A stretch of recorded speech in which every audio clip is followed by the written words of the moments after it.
ప్రజాస్వామ్యం పరిరక్షింపబడాలంటే, రాజ్యాంగ విలువలు కొనసాగాలంటే ప్రశాంతంగా న్యాయబద్ధంగా ఓటింగ్ జరగాలి. కానీ ఎన్నికల కమిషన్ను తమ తాబేదారుగా మార్చుకొని భారతీయ జనతా పార్టీ దేశవ్యాప్తంగా తమకు వ్యతిరేకంగా ఓటు వేసే వాళ్ళను ఓటు తొలగించడం, ఓటు చోరీకి పాల్పడుతున్నటువంటి పరిస్థితిని దేశవ్యాప్తంగా రాహుల్ గాంధీ గారు చాలా స్పష్టంగా చెప్తా ఉన్నారు. అందుకే దేశవ్యాప్తంగా ఓటు చోరీకి వ్యతిరేకంగా చేపట్టిన సంతకాలతోటి ఈరోజు ఢిల్లీలో ర్యాలీ జరుగుతూ ఉంది. ర్యాలీకి అందరం వెళ్తూ ఉన్నాం. ఇప్పటికైనా ప్రభుత్వం ప్రజాస్వామ్యాన్ని కాపాడడానికి ప్రయత్నం చేయాలి.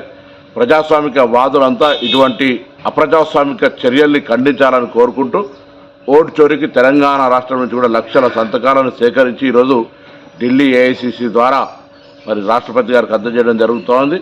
ఇది అప్రజాస్వామిక చర్యగా రాజ్యాంగాన్ని కాపాడడానికి, ప్రజాస్వామ్యాన్ని కాపాడడానికి కాంగ్రెస్ పార్టీ ఎన్ని వేళలా కంకణం కట్టుకొని ఉంటుందనే మాట ఈ సందర్భంగా తెలియజేస్తా ఉన్నాం.